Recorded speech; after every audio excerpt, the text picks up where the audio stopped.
Who are you playing this Saturday at soccer? Three Kings. Why?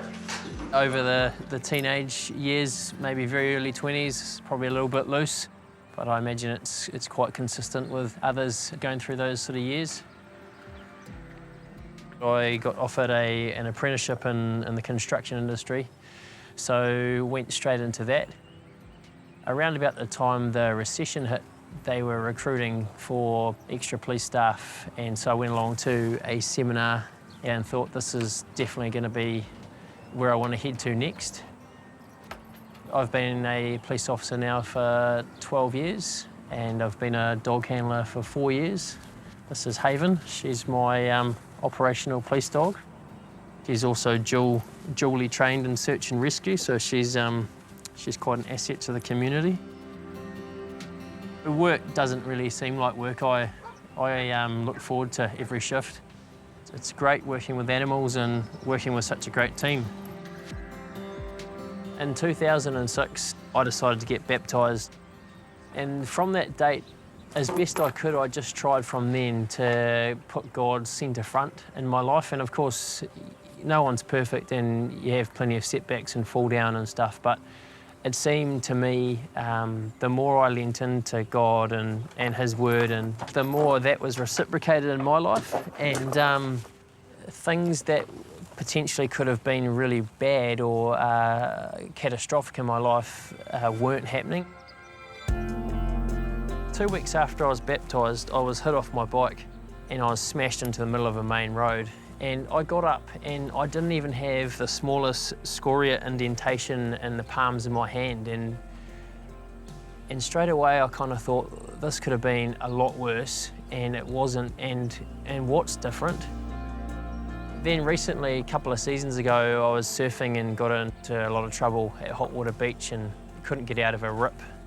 I could see the team lifeguards were putting the IRB away, and I'd nearly disappeared round the corner. Out of sight and out of the bay. Raised my hand and I was rescued within a few minutes, and again that was just another situation that could have catastrophically ended badly for me. In December last year I had planned orthopaedic surgery on my shoulder, and the anaesthetist at the time decided that he'd hook me up to a full ECG machine. During that shoulder surgery, the anaesthetist detected some cardiac events and cardiac problems which were brought to my attention when I woke up in the recovery room, and he advised me that I need to see a cardiologist. Left untreated, these problems could result in heart failure or a heart attack, and then of course sudden death. They decided to give me a pacemaker, which I have now.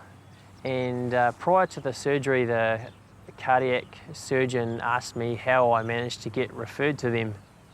And I told him about the anaesthetist that connected me up. And he explained that I was very lucky because there was a series of events which highlighted this problem, which otherwise would have kept it, I suppose, undiagnosed and untreated. And they were the fact a full ECG machine was used, the fact that I had a intermittent episode during that 45-minute surgery window. So it was a real miracle, really. Years ago I had a tattoo put directly above where the pacemaker is now, unbeknown that this was all going to happen. And the tattoo is a crucifix and a scripture of 1 John 4, verse 4, which says, "Greater is he who is in me than he who is in the world."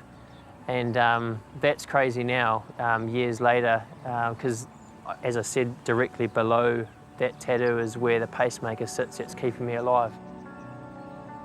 In Psalms 89 verse 1 it says, "With our mouths to make his faithfulness and love known."